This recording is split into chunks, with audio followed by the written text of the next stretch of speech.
The massacre on October 7th, 2023 in Israel shocked Jews all over the world. How has this catastrophe affected the self-awareness of young American Jews? Today we will talk about this with Ari, Esther, Ben, Ryan, Erez, Philip, and Andre. What was your first reaction to the events of October 7th? My mom was devastated. I was devastated.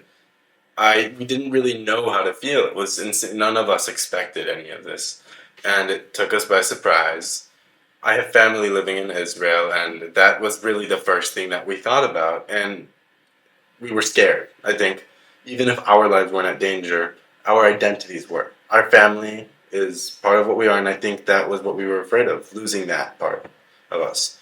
I have family friends and I know people in Israel that have lost loved ones. And going back to that day feeling what I felt, I think we were just scared. I think that's what we really felt. It was like a really horrific and tragic event when I first heard about it. I couldn't believe that uh, things like this, these acts of terrorism, could still be happening to this day.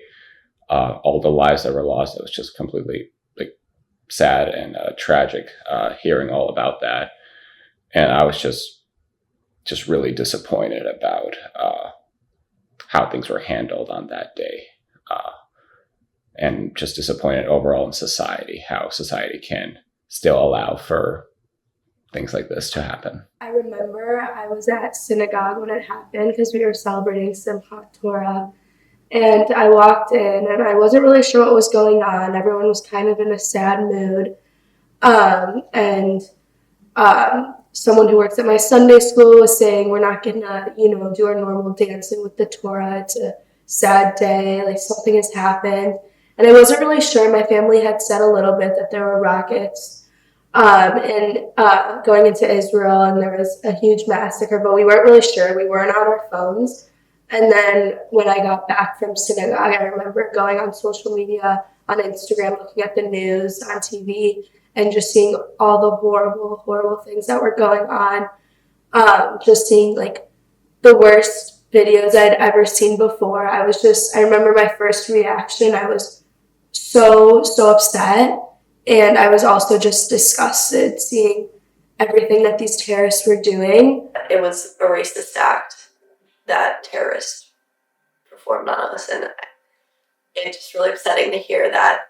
I thought we were way past it. I thought we left terrorism based on racism back after the Holocaust, after they wiped out so many of us. But now it's back, and it was just frightening for all of us to see. Even though we weren't there, it was really scary to hear about it. Yeah, so when October 7th happened, I was on campus at university, and it was actually Simchat Torah, and I observe it in a way that I am not able to use my phone, use any electronics, kind of be connected to the news or anything like that. So me and a lot of my other Orthodox Jewish friends, we heard about it through other people, but we had no way of checking what's going on, seeing many of the images that maybe many other people saw. And because we weren't able to kind of see all these graphic images and horrific things that were going on, we did not realize the gravity of the situation until 2 days after, when the holiday ended and we were able to go on our phones, etc. So I think that kind of sheltered us a bit, kind of delayed the reaction. Whether that's good or bad, I don't know. But the first reaction I remember feeling when I did find out what was going on is honestly not much, because it didn't seem like anything different than what has happened before. Like in Israel, I just thought it was maybe a few rockets being shot across the border here and there, or some regular terrorist attack that unfortunately at this point was so normal and common that I didn't think much of it until more and more news started coming out. And that's when I realized that there's so many different events going on that there must be some big planned thing. And obviously, when I was able to go on my phone and see the news, I understood that this was different than something that had ever happened before. Once that occurred, I think the first thing I felt was fear. Definitely fear for the people in Israel, fear for many of my friends who were in Israel taking a gap year, some of my distant relatives in Israel, and all Jews, honestly. And also just fear for how the reaction would be here in America, if we were even safe from extremism here in the States, even overseas, was something I was definitely worried about too. But that reaction only came after a few days, which was definitely an interesting and unique experience I think I had. I think that the October 7th massacre was a tragedy. I think that, when I remember it happened, it didn't really feel real. Um, and I kept seeing people around me who knew people that were impacted. And it felt like, even though it was on the other side of the world, it felt close to home. I remember it like it was a month ago. I remember reading the news, and I have Israeli friends, and they were very upset. They go to university with me, and I remember just trying to make sure they are okay. October 7th was kind of like one of the first events that I experienced in front of my eyes. How much hate Jews really get in the world. I didn't experience World War II. I didn't experience the Holocaust. I've only heard stories. But this happening in my lifetime in front of my eyes really stuck with me, because I didn't realize what we could have done. I don't know what others think of us, for why they think of that. What could have gone on for us to receive this much hate? I remember feeling not only being sad and being disgusted, but I remember just being so horrified, and I felt so much anger towards our enemies and what they were doing, these inhumane things. It didn't feel real. It was scary. And that I felt that no innocent person has to die. I remember being very upset, very hurt. I'm still very upset and very hurt. And we never actually got a chance to grieve those losses. I was just confused. I heard all the stories from World War II, from the Holocaust, from my great-grandparents that have endured that, and I just couldn't believe it was happening again in front of my own eyes. So after those initial feelings of fear that I expressed earlier, I definitely transitioned more to developing a sense of pride and being affected by these events in the way that it made it seem more pertinent to spread my Jewish identity and to spread the values of Judaism as much as I can where I am. And how I see that happening is kind of, rather than pushing it down people's throats, just making it more clear that Jews value like helping those in need, kindness, having everyone connected to a sense of higher purpose, and also being welcoming to everyone. And I think that these values being spread right now would be the perfect response to what is going on. I think also, going off of the idea of spreading values, it's also a great way to look at the solution to this conflict, which I think shouldn't come from rashness, anger, feelings of revenge, anything like that on either side, but rather should come from an establishment of values, maybe a historical outlook in which each side can kind of understand where they're coming from, kind of see their core, go back to their core values, and based off of that, develop a solution that incorporates both, because they really are similar, and also looks at history logically rather than any emotional feelings that are associated with it brought upon by the media or modern times. That could be a way to end it. And I think that reaction of valuing the core values of either religion, either peoples, is something that's crucial at this time. How do these events affect you personally? I think that as a person, it made me realize, I already kind of talked about this, but where humanity stands and how little progress some of us have made over time. I think that everyone always raves about progress and change and being the better people and, fighting for humanity and fighting for peace and world peace. But after October 7th, I just think that we backtracked. I don't think that we've made as much progress as we think we have. And especially seeing those reactions of those that don't support Israel is how people let you down.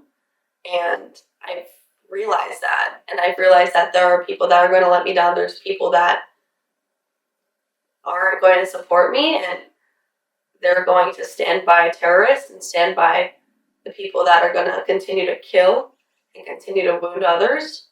And I need to be more careful with who I surround myself with. So I have a few family members in Israel, but luckily they're safe and they're still living there. And then I don't know too many soldiers serving in the IDF. I've heard of so many friends and other family members who have direct connections to soldiers who have passed away and family members who have passed away. And also I would say that, like, with all the hostages, like, it feels like I know them personally.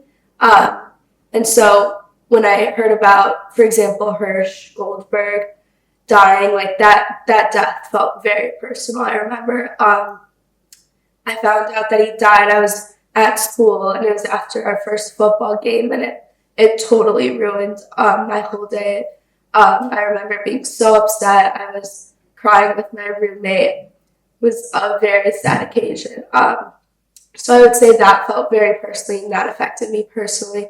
And then recently, I did hear about a soldier passing who I didn't know personally. He worked at my summer camp. He worked there in the summer of 2021. So I was still a camper, and he was a counselor for the boys my age. So I knew him because we were together a lot. We had many conversations. And then about, I think it was 2 weeks ago exactly, we found out that he passed away. He was a commander, I believe, serving in Gaza, and he was supposed to be let out, I think, a week later, and he died in combat. So that felt very personal. It was a very hard day for me and all the people that knew him at camp. So I'd say that's how it has affected me personally. So I'm still extremely confused. I'm still confused how there's people supporting the other side, how there's people supporting Hamas, how there's people supporting actual terrorists that are killing people, women, babies, just everyone that wears the Star of David. And with that, it just leaves me to question, like, what has humanity become, and have we really not changed after almost 100 years? What do you think of the reaction of your non-Jewish surroundings to the events of October 7th? Every time I see it, I get chills because it's so scary to see that there are people that I study with, there's people that I eat lunch with that don't like me and are against me because of my religion. And it hurts me to be there, and it hurts me to see it happening in real life because those people that I used to think were my friends are no longer my friends. I do have a lot of friends and family. Like, most of the people that I surround myself with are Jewish. So I haven't really had, besides, being on a college campus where there's a lot of anti-Semitism, like in my close circle, I don't have a lot of non-Jewish surroundings. But at school, I do have a few non-Jewish friends who I was very pleasantly surprised. Like, they're all very educated on the topic. And they also have a lot of Jewish friends from home. And even though they're not Jewish themselves, they're very supportive of what I believe in and my identity. And like, even on a year later after October 7th, on social media, they were posting things like in alliance with us, saying to commemorate the events that happened. So I'd say that was a very positive reaction to my non-Jewish surroundings, because I do have Jewish friends or non-Jewish friends that are very supportive. But I think just in the world around us, politicians, celebrities, you name it, it's been very sad to see how many people have turned their backs on the Jewish community and how many people are very ignorant and uneducated. and are very quick to blame Israel for everything and blame the Jews for everything, when it's Hamas at fault. So I would say like there's a lot of celebrities, like I could name so many, but like a few examples, like I know Selena, not that I listen to Selena Gomez, but she has a makeup brand, and I know she's not great with Israel, and she has not said good things. I don't buy her makeup brand. I don't listen to certain people on the radio or when I listen to music, like some artists. I think Billie Eilish has been very outspoken anti-Semitic. So, I mean, they're just a few examples of like, I'm like, okay, well, I guess I'm not voting for you, or I guess I'm not going to listen to your music, or I'm not going to buy from you, because I just feel like a lot of people have turned their backs on us, and I don't want to support people that are going to be very anti-Semitic. And that's just kind of, I guess, my reaction and how I take it. I agree. I struggle with the same thing when I see some, let's say, my favorite singers or my favorite actors or things like that showing their support for the Palestinian cause. And when I see that, although I understand that they view it as a human rights issue, it seems like a stab to me, a stab to the Jewish people. Starting where you were talking about the leftist unrest, I want to say I am more liberal when it comes to political beliefs with myself. But seeing this happen with all the leftists and seeing how progressive people respond to something like this, it makes someone like me feel out of place because I'm a Jewish Israeli and I don't feel like I can identify with the people who hate me. And even though we are the same people aside from where we're from, I can't be part of what they are because they resent who I am. And it hurts for me to not be able to connect with the people that believe the same things as me in some aspects because, on the other hand, they don't like who I am and they oppose that. And it just hurts me to see that there's so many people experiencing the same things that I experience. And the hate being spread and how normal it is, that hurts me. And that hurts a lot of people. How did this affect your Jewish identity? I've always been proud to be a Jew. I had my bar mitzvah, and I remember during my bar mitzvah there was one line that they wanted me to repeat. I had to recite multiple times, which is that I am a Jew, I am a Jew, I am a Jew. So I've always been proud to be a Jew, and after the events of October 7th, if anything, it just reaffirmed my prideness in being what it is to be a Jew. And I know that the Jewish culture is about resilience, perseverance, standing up for what is right. And I'm proud to be part of that culture and supporting it, because I know that if all Jews come together, or if people come together overall and fight, stand up for what is right, which is what exactly being a Jew means, eventually the winning side will win. And again, I'm just proud to be a Jew and happy to be part of the movement. I feel just a lot of pride in my Jewish identity, and I've done a lot these past few months and this past year just to, show that I'm even though so many people will hate us for our Judaism and our Zionism, I will always be proud, and I will never hide who I am. It has made me believe in my Jewish identity more. I grew up I'm a first generation American. My entire family came here as Jewish refugees from the Soviet Union in the 90s. So they weren't really religious. So I never really did many religious things. I basically went to synagogue twice a year, on Rosh Hashanah and on Yom Kippur. And that's it. Didn't really know much, and I had a bar mitzvah, but it was,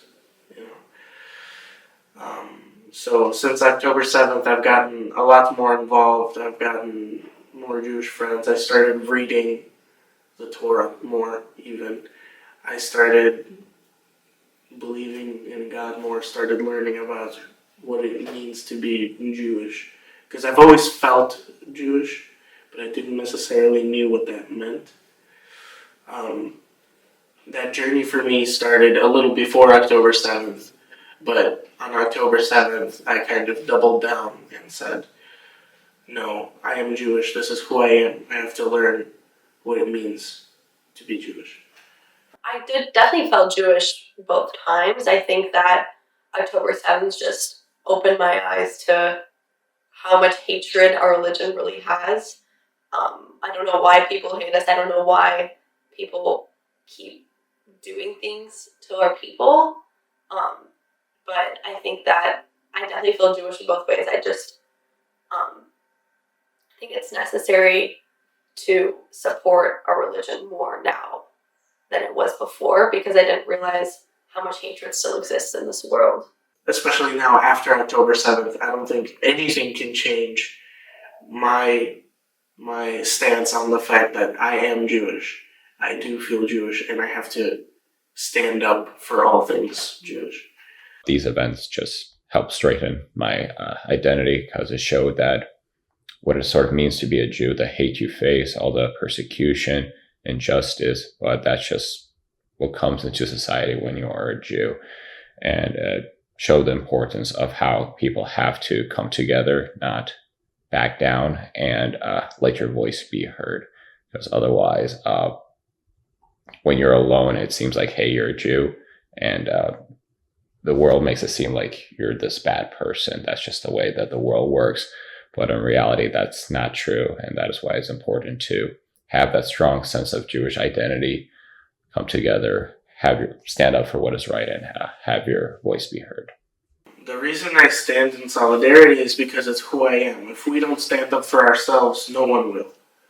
That has been shown to us throughout all of history, that we have to pull ourselves out of bad situations because we are so small. Before the Holocaust, there were 16 million. Today, there are 15 million Jews. We still have not recovered from the Holocaust.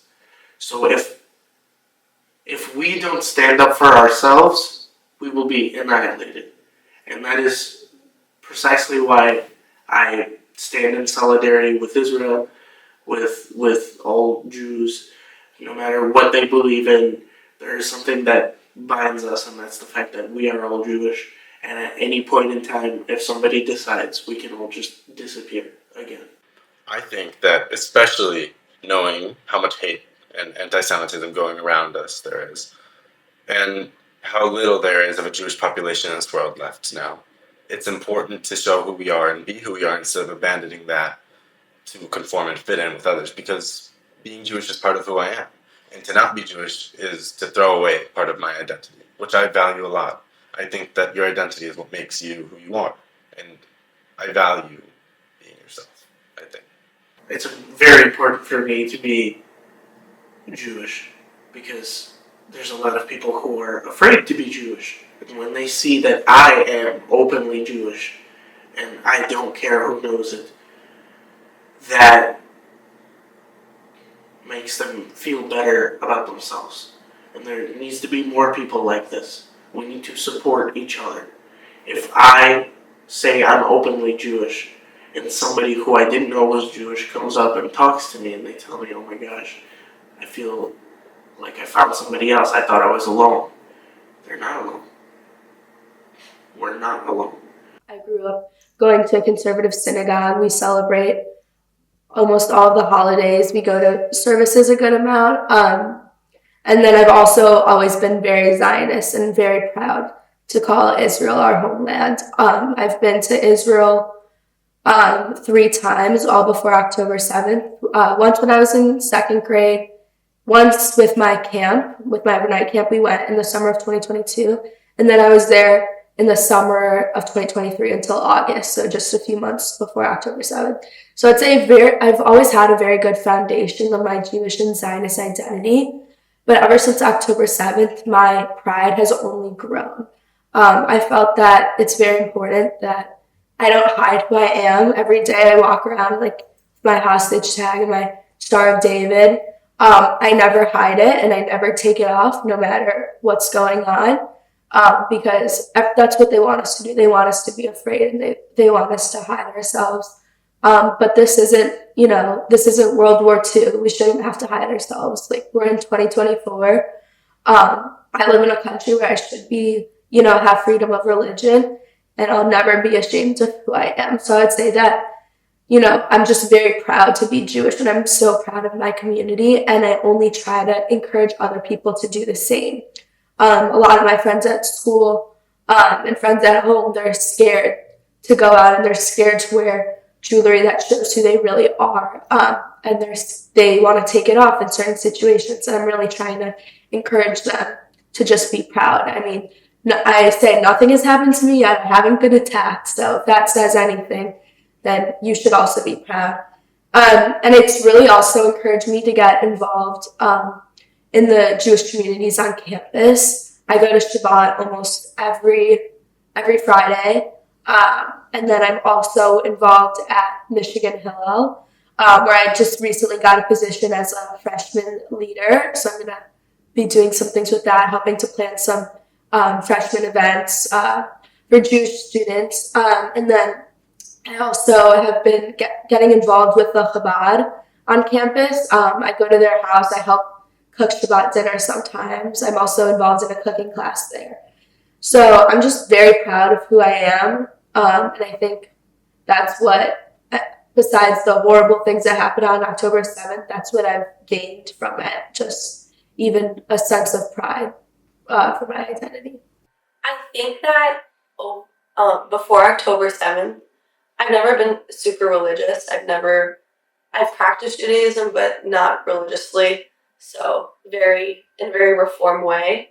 I think that it didn't really affect me on the religious aspect. I think that it just kind of gave me a more sense of a Jewish identity, like ethnically rather than religiously. So I do see myself as more Jewish, and I want to tell people I'm Jewish because it's who I am. It's where my bloodline lies. So I think that it's made me support my people more rather than practice Judaism more, if that makes sense.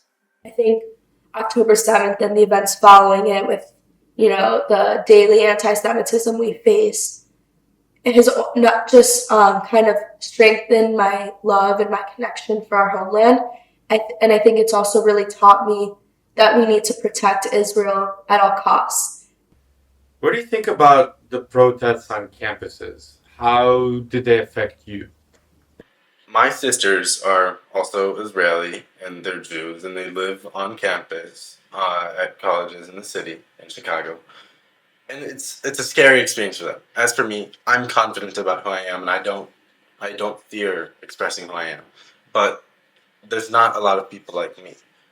For someone like me living on a campus, it's a fearful life, being afraid of, encountering people who hate you and want to see you dead in a way. And that's knowing that my sisters, people that I grew up with, and people just like me, have to be afraid to live their normal life and just go out on campus.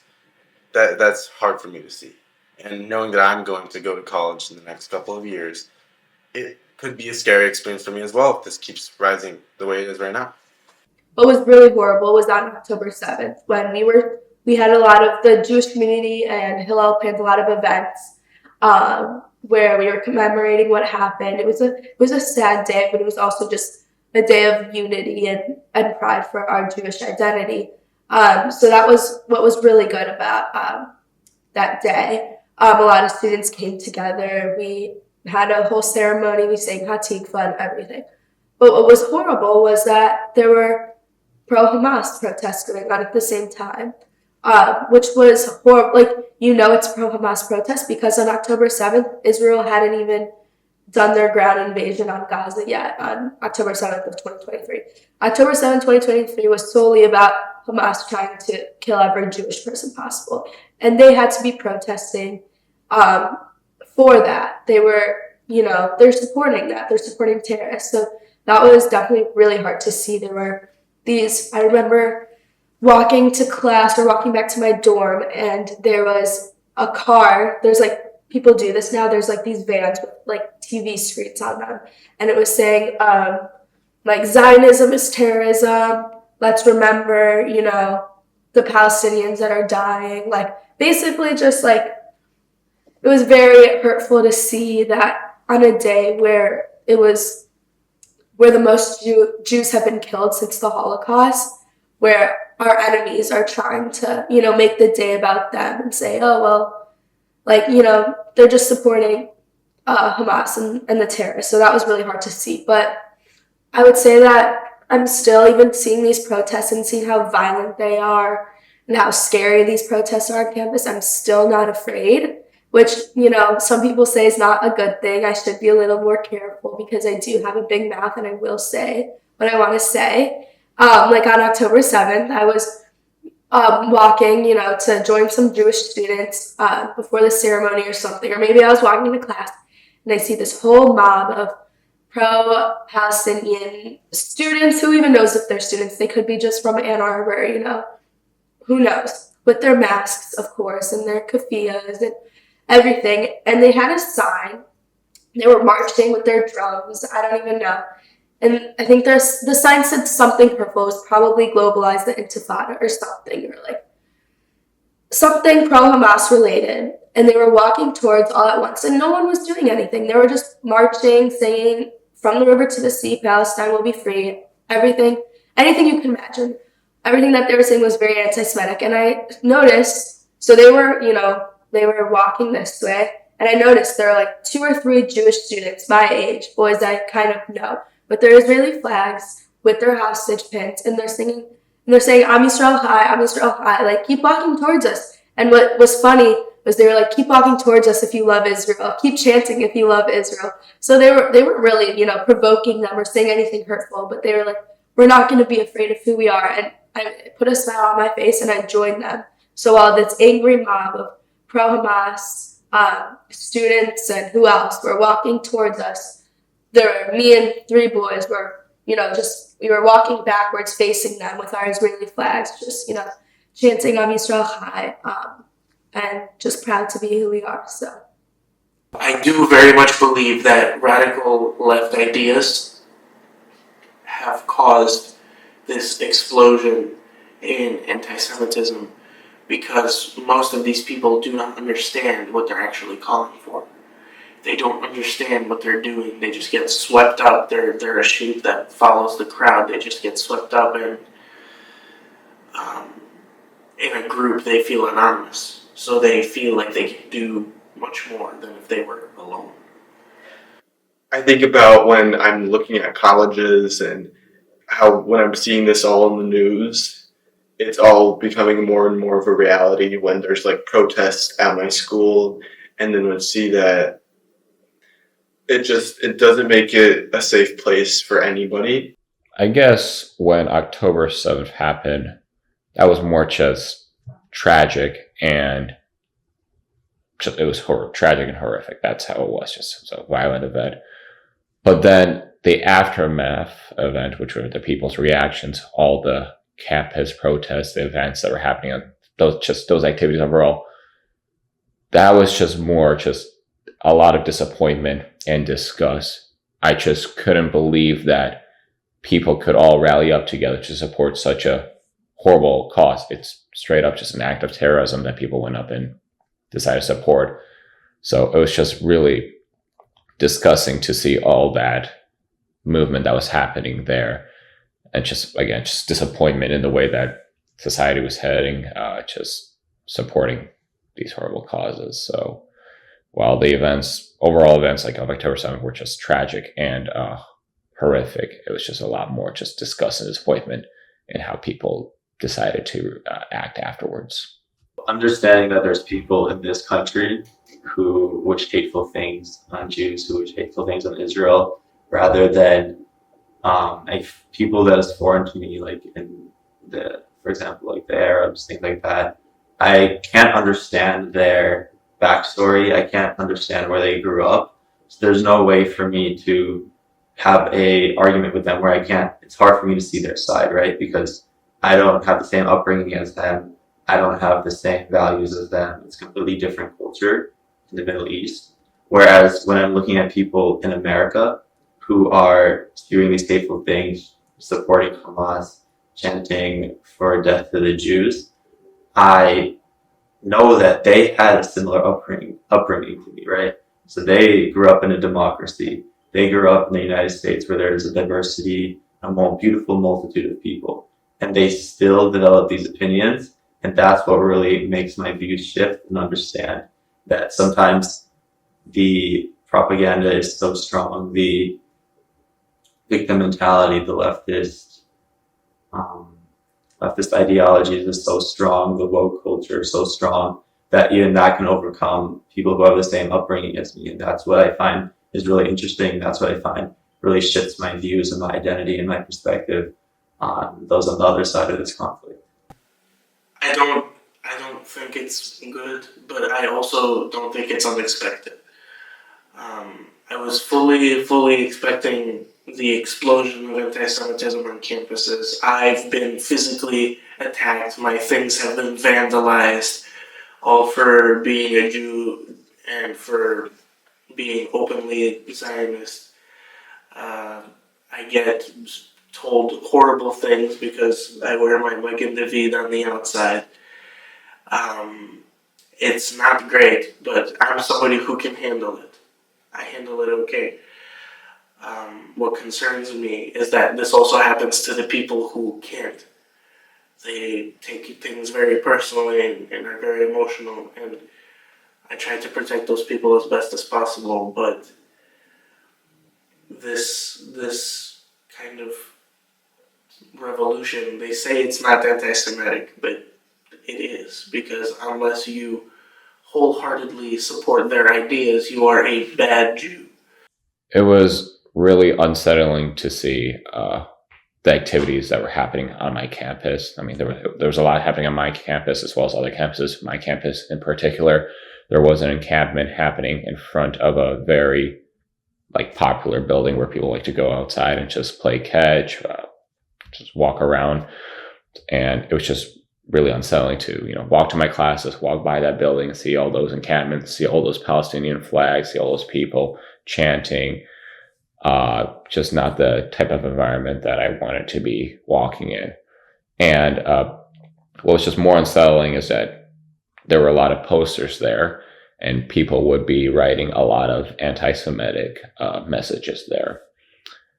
And I guess the point of all of those, the encampment, the protest activities, was just sort of isolate the Jewish people, make it seem like we Jews are all alone. There's no one there supporting us. I mean, there would be groups of people that would say, hey, we are this club. We are in support of Palestine. We are this club. We are in support of Palestine. And a lot of that same rhetoric there. Again, making it seem like everyone's there for Palestine, no one's for Jews. Obviously, I know that is not true. There are definitely a lot of people there standing for Israel and for the Jewish people. But it's just when you're being loud and having all that just news media, it does make things seem like you are alone. But another very unsettling thing for me, and more shocking, I guess, that I found out on campus, is that even Jews can be on the side of Palestine. And I personally know people that are Jewish, and even after all these tragic events, after the events of October 7th, they were like, you know what? I think Palestine had that right. They probably did the right thing. I guess they just don't have that strong sense of Jewishness in them. And I'm just I don't really understand how they could have more empathy for the Palestinian side than for Israeli people, Jewish people, their own basically blood and people.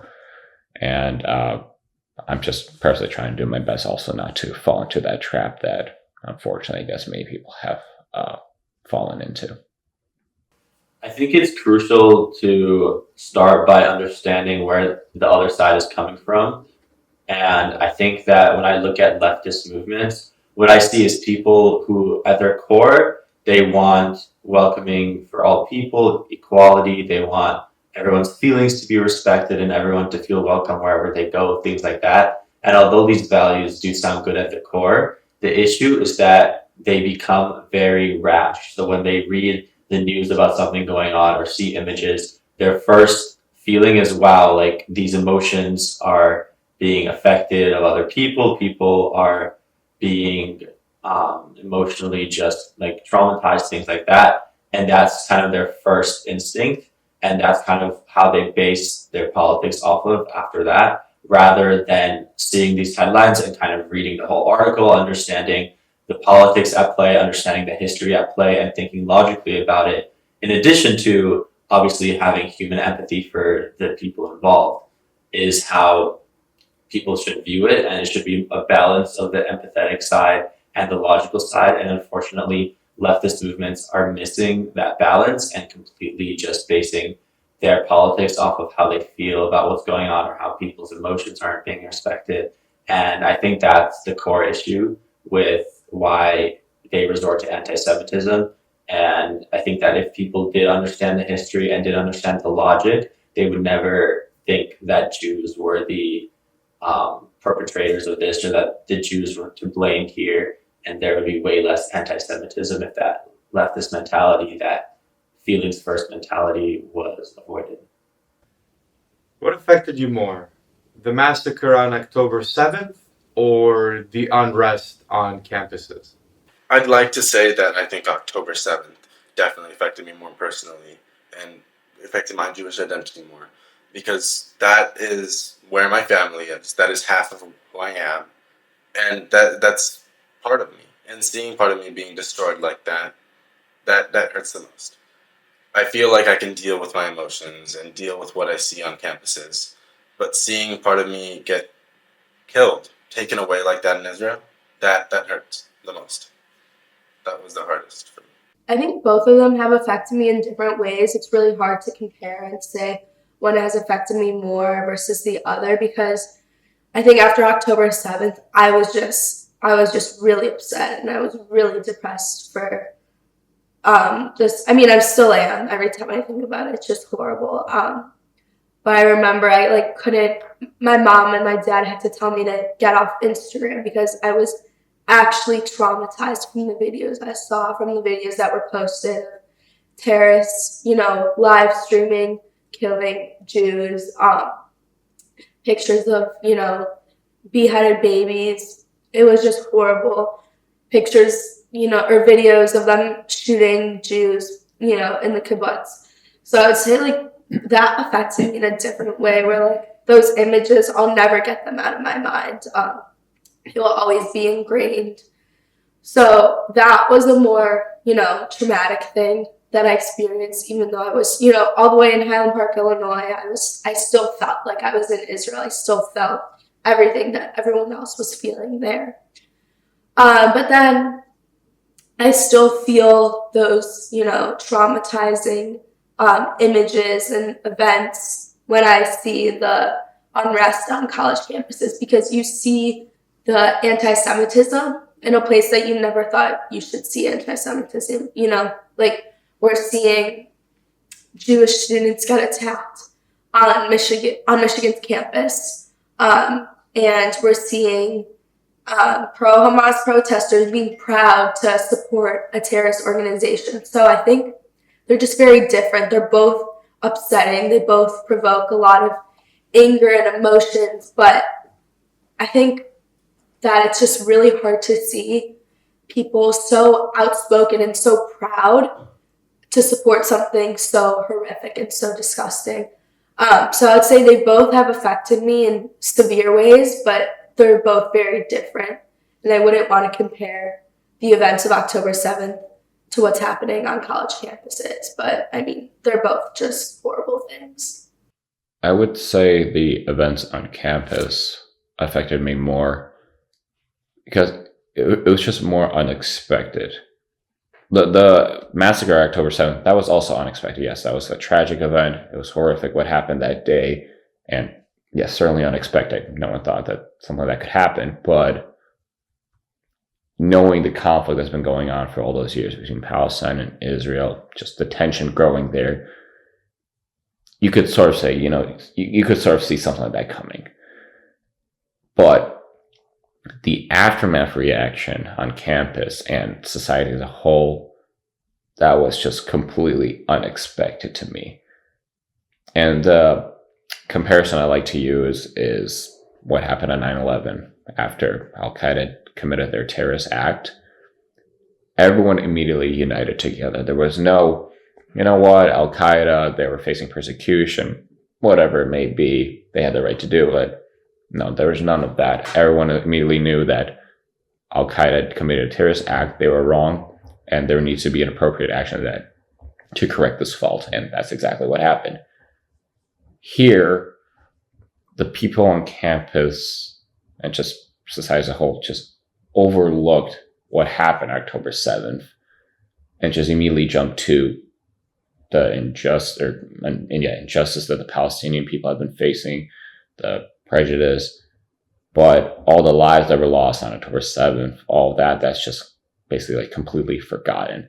And that was just really unsettling to me how people reacted afterwards, especially when people are saying that they just essentially want Israel to not exist anymore. Like, I personally cannot let that happen at all. Like, people need to still have that strong sense of Jewishness in them, understand that Israel still needs to exist. People need to, again, come together and stand out for that movement. And I want to make sure that my voice is heard in that situation, because, again, when there's all these people that are acting in a way that you're not expected, someone needs to come in, have a rational voice, and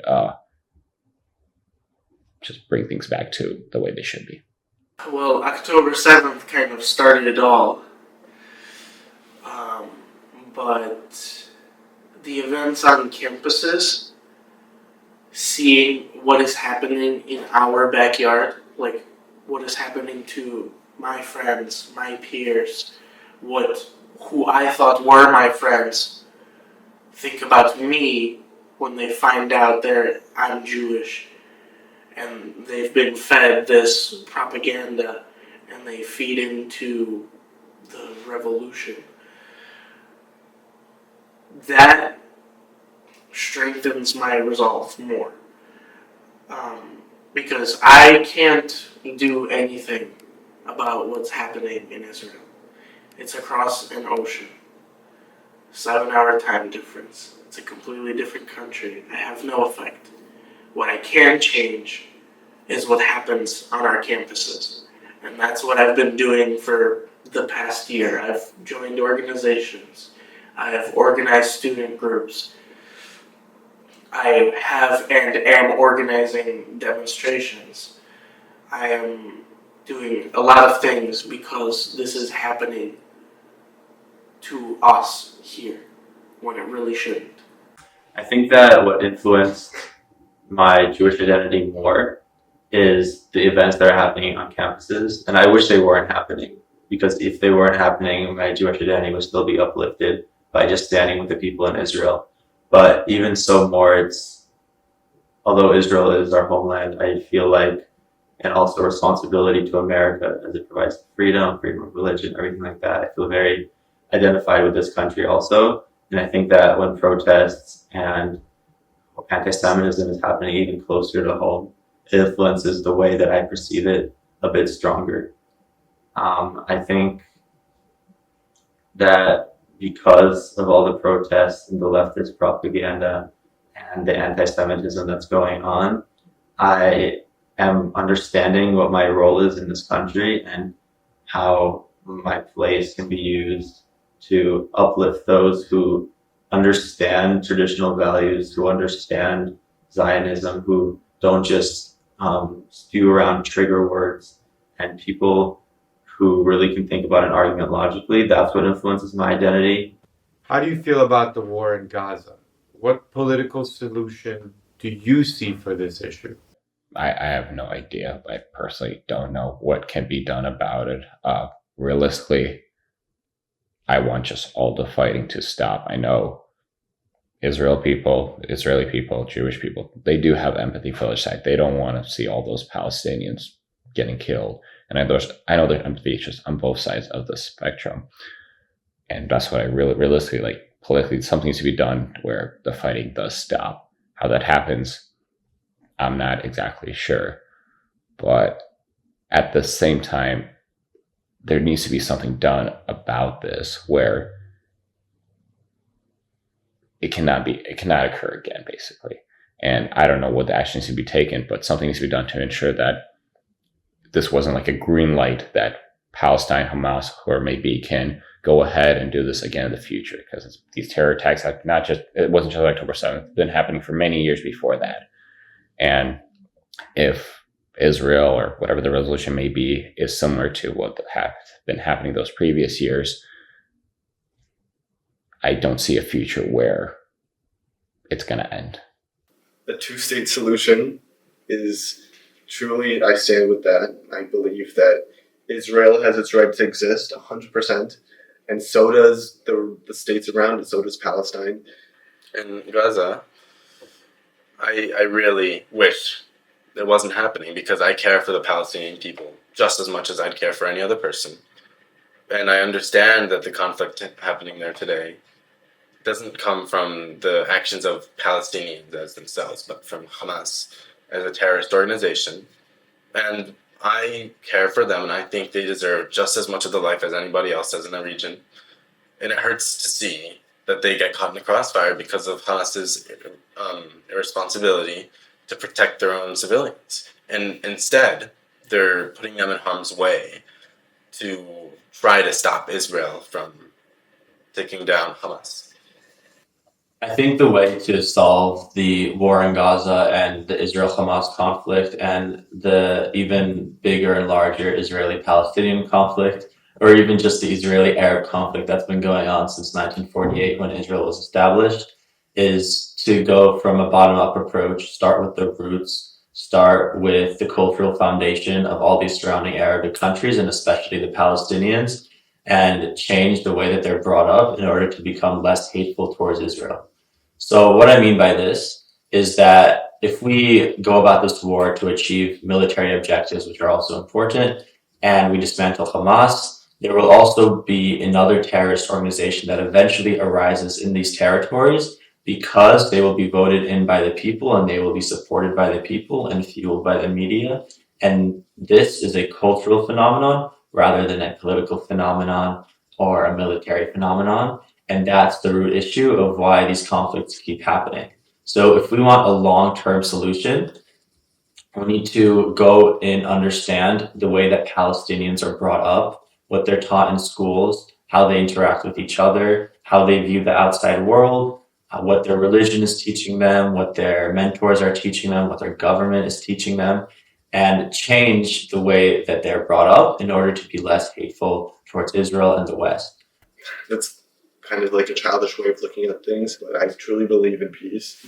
And I think that we as a human race, that we don't need to be enemies of each other. For me personally, I believe that Israel should stay Israel the way it is, and I don't believe in a two-state solution. Our belief is that we still believe that there could be a two-state solution. It can only come after the annihilation of all terror. And we took a really big step today with the murder of Hassan, finally. But until Hamas is gone, and until there are moderate politicians in both governments, Israel and the PLO, there won't be peace. There needs to be some kind of communication and some kind of preventative from having terror groups install themselves into governments through violent insurrections. That's what I feel. That's what a lot of my peers feel, that is the best course of action. If I had a magic wand that could wave and be like, end this all, I guess I would want just the fighting to stop, for there to be unity on both sides, no more hatred between the Palestinians and Jewish people, and I guess just for everyone to be happy and living in their own respective regions. I believe that Israel winning and prevailing above Hamas is very important to today's humanity as a whole. Because as Hamas says, and their goal in their manifesto is that they want to rule the world. They want everybody to be either Muslim or dead, which doesn't just mean Israel. That is all of humanity. And it takes away from individuality. And I think that winning, prevailing against Hamas, means everything to the whole world. You need to understand that there's innocence on both sides. You need to always keep that in mind, or else we lose all sense of humanity. some sort of like two-state solution, I think, is the most realistic thing that will happen and should happen, I guess. But unfortunately, I don't think that the Palestinian side they want that. I think they are just all for that one-state solution. They want to fully exterminate Israel, which obviously that cannot happen. But if there were to be some sort of peace, it would most likely need to happen with a two-state solution where both parties get their respective land. The war in Gaza is it genocide? No, there's no genocide going on in Gaza. I mean, you could say that there was genocide on October 7th when they came in and tried to kill as many Israelis and Jews as possible. I don't think there's a genocide happening in Gaza, because a genocide is an attack on a people based on who they are, based on them being Palestinian in this situation, based on them being Arabs. And that's not the reason why Israel is attacking Gaza, but Israel's attacking Gaza to attack Hamas and take down the terrorist organization. So I don't think that's a genocide by itself at all either. And I think that term being thrown around like it means nothing, that's very, very shameful, considering how many other genocides are taking place now or have taken place in the history. This is not a genocide. This is a tragedy. What this is. Any civilian life lost is a tragedy. Our enemies hate us. Should we hate them in return? Should we take revenge? I hate our enemies. I hate the Hamas terrorists. That came in and killed our brothers and sisters and did horrible things. And I hate them. And yes, I want to get revenge on the terrorists. But I mean, what's there to do besides for them to die? I want to see them gone. I want to see Hamas totally gone. The mentality that someone who is suffering the most, or someone has to be suffering an immense amount for me to have sympathy for them and for them to be the people that I support, is what I think is going on and why people often support Hamas and the Palestinians. And I think that's a very dangerous mentality. I think that standing on the right side of history means not standing with the terrorist group and rather standing with a freedom-loving democratic country that is trying to spread Jewish values such as love and sympathy and charity and things like that. And when people do have this mentality of only standing by those who look like they're suffering the most and who obviously also inflate the numbers to make it look like they're suffering the most, that's what causes this support and this anti-Semitism, this anti-Israel sentiment. And that's what's so dangerous about what's going on, when people should not be supporting a terrorist group and thinking that they're right. I think that if you're one who experiences the hate and you realize how bad that is and how hurtful and harmful it could be to a person, you understand that that's not what you want to make others feel, right? I don't think that revenge itself is a good thing to do. It doesn't help you, and all it does is add more harm to the situation and hurt more people. So I don't like the idea of hating someone just because they hate you. So you can't hate the whole world because the whole world does not hate us. It is a very loud group that is larger than us, but it is not the majority. They're just very, very loud, and they spread hate. We have to be better than them. Absolutely. There's no way we can. There will never be a point in humankind where we can't move past something and love each other for just being humans. That's the only thing every single person in this world can relate on. But it's a very important thing to remember. So I don't think we need to hate the world in return. I think what we need to ask of the world is to continue to support us, because as Jews, we're very vulnerable right now. Everyone hates us. Everyone's attacking us. And I think that we're all just kind of grasping for air. I think that we need to ask for peace, and we need to ask for love from those who are willing to give it. Not everyone is going to support us, and I think that a lot of us have already realized that, but just we need to make as many friends as possible in order to stay alive. So I don't think many of those are applicable to today. I don't think it's reasonable to love everybody because there's a lot of reasons why you wouldn't love everybody. But I think it's important to not hate someone, right? Because some people will do things to you that makes it hard for you to love them. But that doesn't mean you need to turn to hating them. But I don't think all of the commandments and all these ancient or old ideas are going to be applicable to society, considering how much has changed.